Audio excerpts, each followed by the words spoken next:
ఓం నమో భగవతే శ్రీ రమణాయ. చాలా సంతోషం నాయన.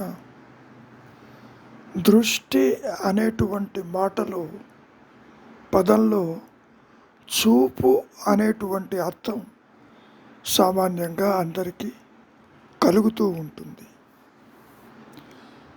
నా చూపు సరిగా లేదు అంటే కంటికి సరిగా కనపడటం లేదు అనే అర్థంలో ప్రతి ఒక్కరూ భావిస్తారు.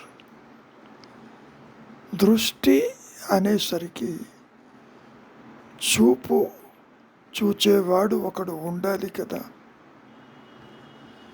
ఎవరు చూస్తున్నారు? కన్ను చూస్తుందని నీవు భావిస్తావు.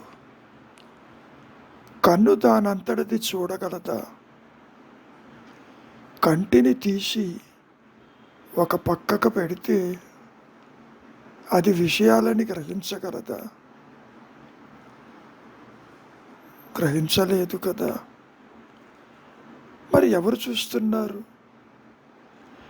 కంటికి కన్నైనటువంటి చైతన్యం ఏదైతే ఉందో, సత్యం ఏదైతే ఉందో అది చూస్తుందని మనం ఇక్కడ అర్థం చేసుకోవాలి. ఎన్నటికీ జడమైనటువంటి పంచేంద్రియములు చైతన్యము కాకపోతే అవేవి పనులు చెయ్యలేవు. నీవు నిద్రిస్తున్నప్పుడు నీ దేహము, ఈ ప్రపంచము చూడటానికి అవైనా ఉందే అక్కడ? లేదు కదా. దాని అర్థం ఏమిటి? చూచే నేను చూడబడే వస్తువులని తనలో ఉన్నదే బాహ్యంలో చూస్తూ ఉంటుందని దీని అర్థం. ఆలోచన రూపేణ వస్తు విషయాలు గోచరమవుతున్నాయి నీ మనస్సులో. ముఖ్యంగా దృశ్యవారితం చిత్త ఆత్మనః అంటూ రమణ మహర్షుల వారు ఒక విషయాన్ని చాలా స్పష్టం చేశారు. ఇక్కడ దృశ్యవారితం అంటే దృశ్యాలని నీవు కనుక ఏ దృష్టితోనూ చూడకపోతే, ఏ మనస్సు అయితే ఉన్నదని నీవు అనుకుంటున్నావో అది తనకు తానుగా అహం స్ఫురణగా ప్రకాశిస్తుంది అని మనం ఇక్కడ అర్థం చేసుకోవాలి. మరి ఈ సందర్భంలో దృశ్య విలయం ఎప్పుడు, ఏ విధంగా అది సాధించాలి? దానికి ఏమైనా మార్గం ఉన్నదా? దానికి రమణ మహర్షులు వారు విషయాన్ని స్పష్టం చేస్తారు. వ్యవహారికమైన విషయం, ఈ విషయం ఉంది, ఈ మనస్సు, ఈ అహంకారము, ఈ పరిమితత్వము, ఈ కర్తృత్వము లయమైతేనే కానీ దృశ్య విలయం పూర్తి కాదు. అందుకనే ఇందాక చెప్పినట్లు నిద్రలో నీకు దృశ్యాలు ఎందుకు కనపడవు? ఈ మనస్సు పూర్తిగా అక్కడ లయమైంది కాబట్టి అది దేనిని చూడలేదు. ముఖ్యంగా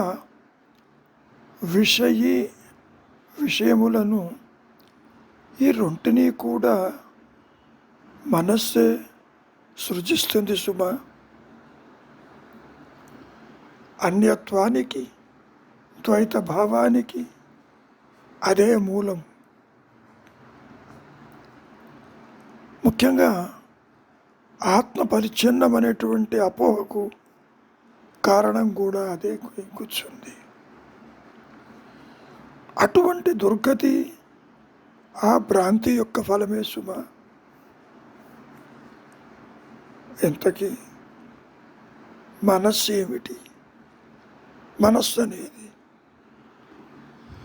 మనస్సు అనేది అసలు ఒకటి ఉన్నదే?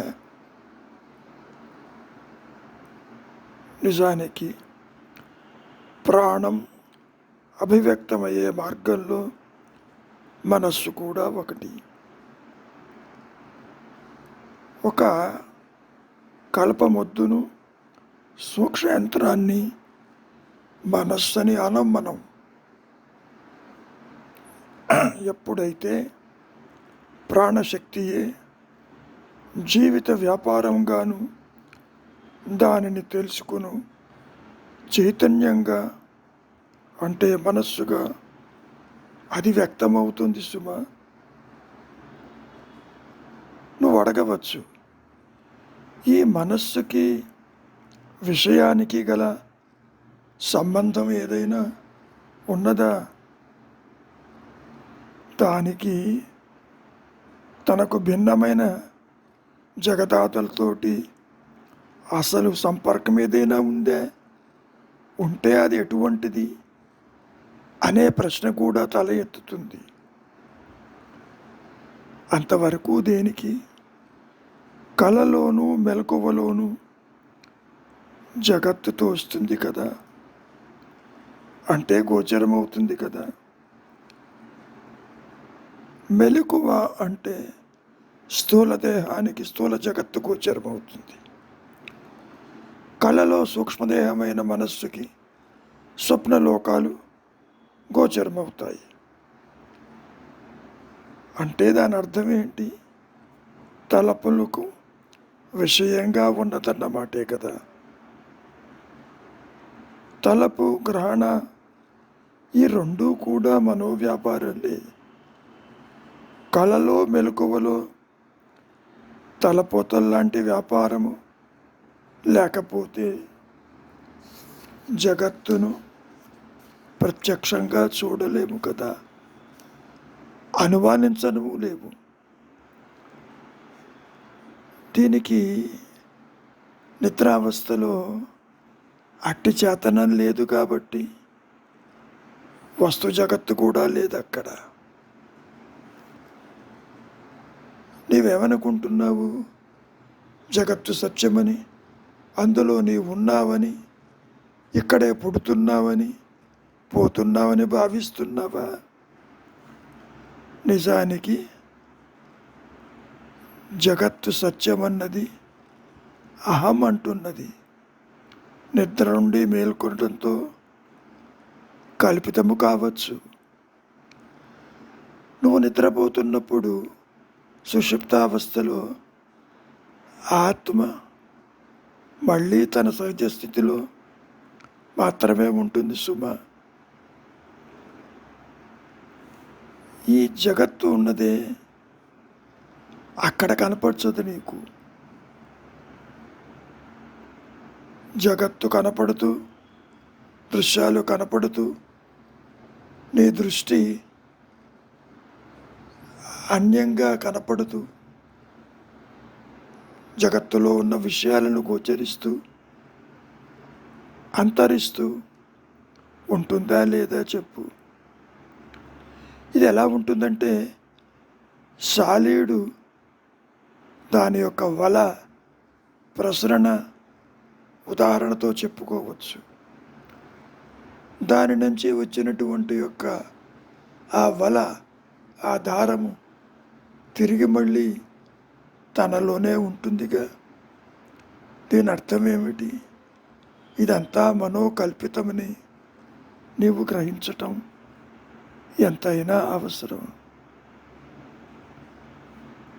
ముఖ్యంగా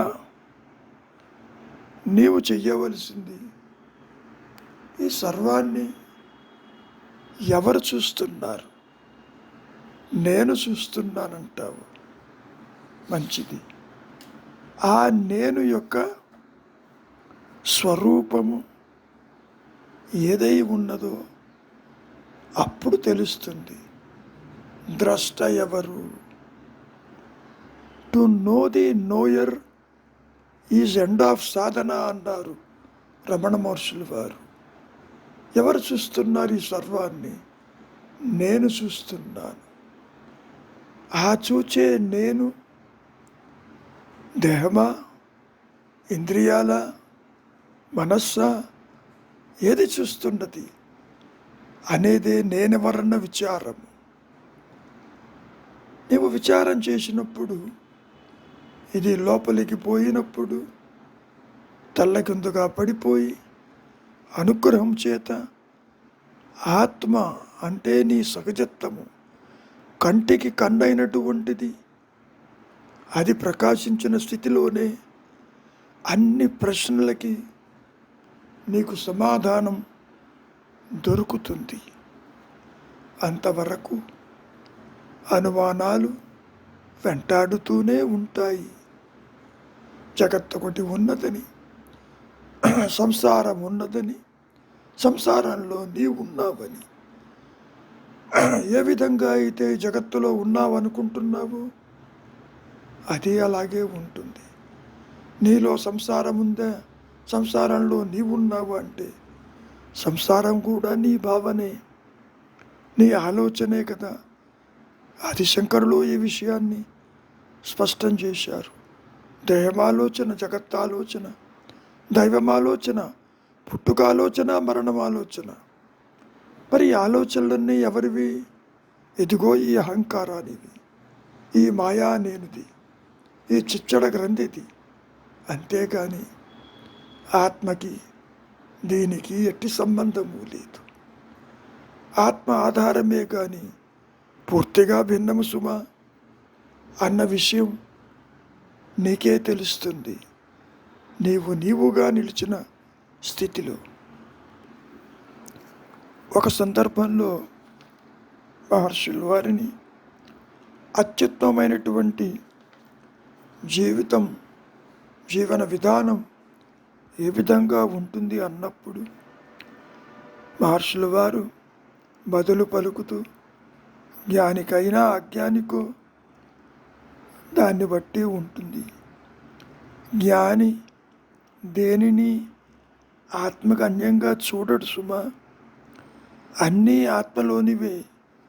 ఈ జగత్తు నిజమని, దానికో శరీరం ఉన్నదని, అందు నీవు నివసిస్తున్నావని ఈ ఆలోచనలు ఉన్నాయి చూశావు, ఇవన్నీ కళ్ళలు పొల్లులే సుమా. సత్యము తెలిసిన పిదప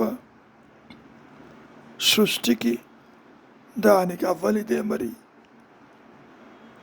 సర్వము ఆత్మలుందే అని సుస్పష్టమవుతుంది. మరి ఈ భేదం ఎందుకు వచ్చింది? దృష్టి భేదం వల్ల విషయ భేదము ఏర్పడింది. చూపు కంటి నుంచి వచ్చింది కదా. కంటికి ఒక స్థానం ఉండవలే. చర్మచక్షువులతో చూస్తే దృశ్యాలు స్థూలంగానే ఉంటాయి. మరి సూక్ష్మచక్షువుతో అంటే మనస్సుతో అయితే ఓరులు సూక్ష్మములుగానే గోచరిస్తారు. ఇక్కడ ఆత్మయే కన్నైనప్పుడు, ఆత్మ అనంతంగా కనుక, అది అనంతమే కనుక కన్ను చూపు కూడా అనంతంగానే ఉంటుంది. దాని అర్థం ఏమిటి? ఆత్మ జ్ఞానవృత్తి చేత తనకు తానుగా దృష్టిని సారించినప్పుడు పరిధులు లేక, అవధులు లేక అనంతంగా తనకు తానుగా ప్రకాశిస్తూ ఉన్నది కదా. నిజానికి ఆత్మకు భిన్నంగా చూచుటకు ఏమీ ఉండదు సుమా. ఉన్నది ఆత్మ మాత్రమే. మరి లేనిది ద్వైతము, లేనిది జీవుడు, జగత్తు, ఈశ్వర భావనలు.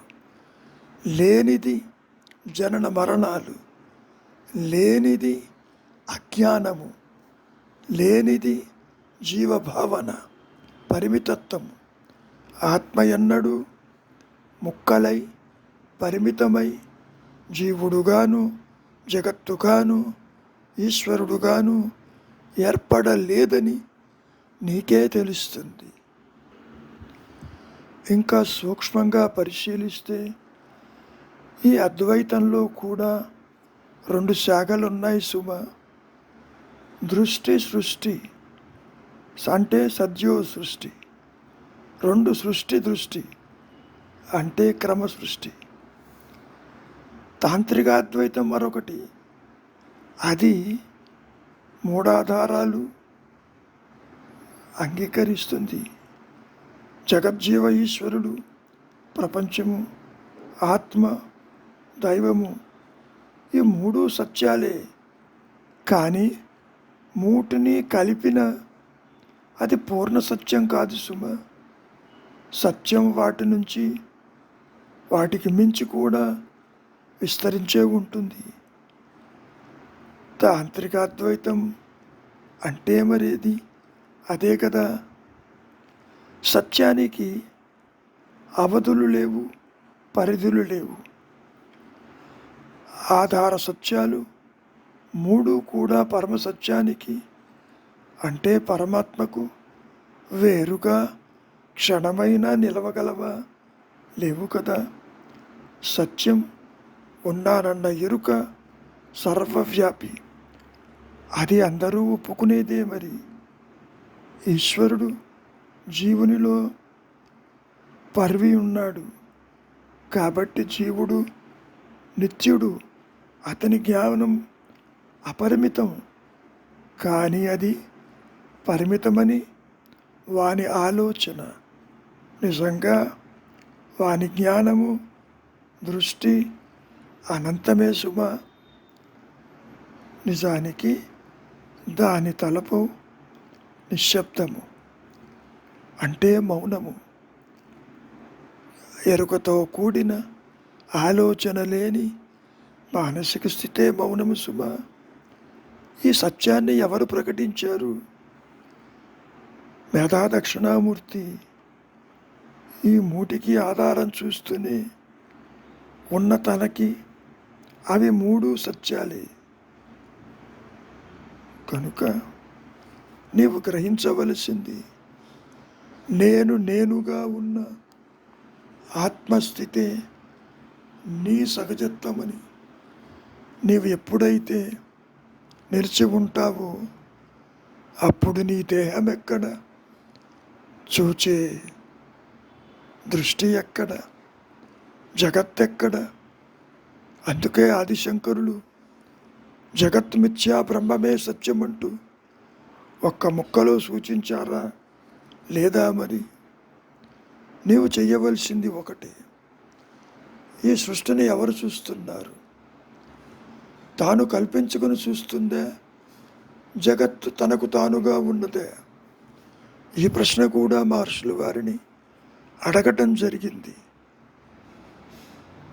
సృష్టి, ఈ జగత్తు ఉండి నశించిందా అసలు లేదా? దానికి జవాబు చెబుతూ మహర్షులు వారు అసలు జగత్తే లేదు, సృష్టే లేదు, ద్వైతమే లేదు, అన్యత్వము లేదు, ఉన్నది ఎరుక మాత్రమే, ఉన్నది జ్ఞానము మాత్రమే, ఉన్నది తనకు తానుగా ఉన్న అహం స్ఫురణ మాత్రమే అంటూ చెప్పుకొచ్చారు. ఈ విషయం మీద యథార్థమైన సత్యము ఒకటే ఉన్నది సుమ. వాద వివాదాలు దాన్ని అంటవు. మనం సత్యమందే సుస్థిరమై ఉన్నాము. మన దృష్టి బాహ్యంలో ఉంది కాబట్టి దాన్ని చూచినప్పుడు, అన్యత్వాన్ని చూచినప్పుడు దేహం సత్యమని, జగత్ సత్యమని నీవు భావిస్తున్నావు. నిజానికి అది అసత్యము. ముఖ్యంగా ఏనాడైనా దేహం చెప్పిందా అది ఉన్నట్టు జగత్తు చెప్పిందా, ఇతరులు ఉన్నారు చెప్పినట్టు? వాళ్ళు చెప్పలేదు కదా, నీవు చెబుతున్నావు. నీ దృష్టి పరోక్షంగా ఉన్నది.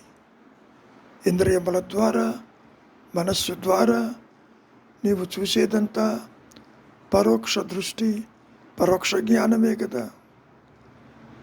మరి పరోక్షము కానిదేది? అపరోక్షం ఉండి తీరాలిగా. అదే నీ సహజత్వము.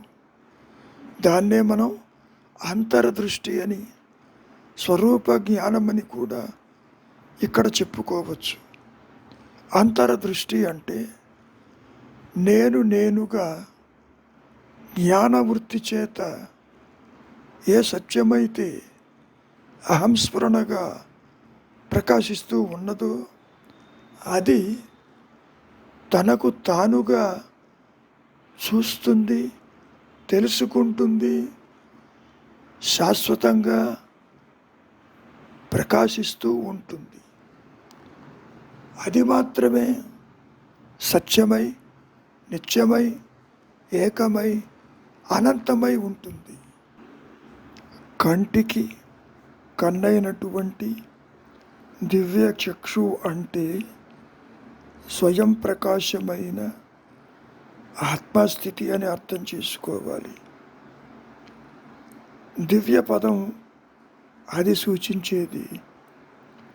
పూర్తిగా దివ్య చక్షు అనుకుంటే అది ఆత్మకు పర్యాయ పదమే తప్ప మరొకటి కాదు.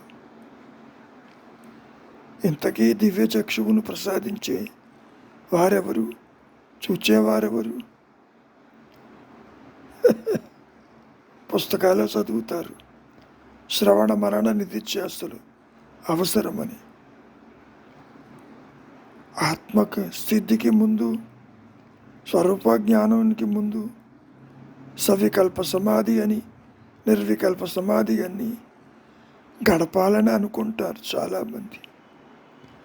అందుచేతనే ఇటువంటి ప్రశ్నలు తల ఎత్తుతూ ఉంటాయి. ఆ ఊహల్లో పడి పరిభ్రమించడం ఎందుకు? దానివల్ల నీకు ఒరిగేది ఏంటి? విచార ప్రయాస తప్పించుకునే ఉపాయం తప్ప మరొకటి లేదు. ఆత్మ నిత్యము, సత్యము అయి ఉన్నది, స్వయం సిద్ధము అని ఉన్నది కదా. కొత్తగా ఏమొస్తుంది? ఏదీ రాదు. ఇది పోతే అది వస్తుందనుకోవటం కూడా పొరపాటే సుమా. పోవటానికి ఇప్పుడు కూడా అహంకారము లేదు. మరి కొత్తగా రావటానికి దివ్యచక్షు ఉన్నావే, ఆత్మ లేకుండా పోలేదు, ఎప్పుడూ ఉండేది. రావటమేమిటి, పోవటమేమిటి? మరొక సందర్భంలో మహర్షుల వారిని సూటిగా ఒక ప్రశ్న అడుగుతూ, ఈ దృశ్యమాన జగత్తు సత్యమా అసత్యమా? అది ఉన్నదా లేదా? ఉంటే దాని యొక్క స్వరూపం ఏంటి? లేకపోతే ఎందుకు లేదు? దానికి మహర్షుల వారు, ద్రష్ట ఉన్నాడే, చూచేవాడు ఏ పాటి సత్యమో, ఏ పాటి నిజమో, దృశ్యము అంతే నిజం. ద్రష్ట, దృక్, దృశ్యములివి త్రిపుటి. వీని మూటి కవ్వలది సత్యం ఒకటి ఉండాలి కదా. ఈ మూడు నీకు అగపడతాయి, మాయమవుతాయి. కానీ సత్యం ఏదైతే ఉందో, అహంస్ఫురణ ఏదైతే ఉందో అది అనునిత్యము సత్యమై, ఏకమై, అనంతమై అది ప్రకాశిస్తూనే ఉంటుంది. దానికి అవధులు లేవు. అదే నీ నిజస్వరూపము. అది ఎప్పుడైతే ప్రకాశిస్తుందో అనుగ్రహం చేత మరి జగత్తును చూచేదెవరు, దేహాలను చూచేదెవరు, అన్యత్వాన్ని చూచేదెవరు, జనన మరణాలలో ఉన్నదెవరు? నేను పుట్టలేదని గ్రహించటమే నీ దృష్టి అంతర్ముఖం యొక్క లక్ష్యము కూడా. అహంకారానికి పుట్టుకే లేదని, ఆత్మ ఎన్నడూ పుట్టలేదని, దానికి ఉదయ అస్తమానాలు లేవని నీవే గ్రహిస్తావు. ఆత్మగా నిలిచి ఉంటావు. నీవుగా ఉన్న అహంస్మరణ స్థితిలో సృష్టి ఎక్కడ, జనన మరణాలు ఎక్కడ, ఇతరులెక్కడ, అవస్థలెక్కడ, నీవనుకునే జీవుడెక్కడ, జగత్తెక్కడ, ఈశ్వర భావనలు ఎక్కడ? కాబట్టి నీ దృష్టి ఒక్క అనుగ్రహము చేతనే అది లోనికి లాక్కోబడి బాహ్య చింతన విడనాడేటట్టు చేసి నీ దేహాత్మబుద్ధిని నష్టపరిచి అది ప్రకాశిస్తుంది అనుగ్రహం చేత. దృష్టి అంటే జ్ఞాన దృష్టి. ఇతర దృష్టిలేవి లేవు. ఇంకా ఉన్నది ఒకటే జ్ఞానము, ఉన్నది ఒకటే నేను. రెండు నేనులు లేవు. చూచే నేను, చూడబడే నేను, తెలుసుకునే నేను, తెలియబడే నేను అంటూ ఉండదు అంటూ చాలా స్పష్టం చేశారు రమణ మహర్షులు వారు. మహర్షి ఇంకా వివరిస్తూ ఈ విషయాన్ని, సత్యం ఒకటే ఉన్నది, అదే ఆత్మ, అదే అహంస్ఫురణ, సకలము దానిలోని సంకల్పాలే, అందుండి వచ్చినవే తప్ప మరొకటి కాదు. అది చేసినవే దృష్టి, ద్రష్ట, దృశ్యము అన్నీ కూడా ఆత్మయే. ఆత్మని అవలబెట్టి ఎవడైనా చూడగలడా, వినగలడా, మనగలడా? ఆ వినటము, చూడటం దగ్గరగానైతేనేమి, సుదూరమైతేనేమి, రెండు సందర్భాల్లోనూ చూచే వినే అవయవాల అవసరం ఉండనే ఉంది కదా. వాని రొంటిని విడనాడలేవు. వానిని వలనే మనస్సును వదలదు కదా. విధం ఏదైతేనేమి దానిపై ఆధారపడక తప్పదు సుమా. అటువంటప్పుడు దూరశ్రవణ, దూరదర్శనాలు వ్యామోహం ఎందుకు నీకు అంటూ హెచ్చరించారు రమణ మహర్షులు వారు. సద్విద్య అన్న, ఆత్మవిద్య అన్న, అంతర్దృష్టి అన్న ఒకటేనంటూ చెప్పుకొచ్చారు రమణ మహర్షులు వారు. సత్ స్థితి ఉన్నదే, అదే చిత్, అదే శుద్ధ చైతన్యము.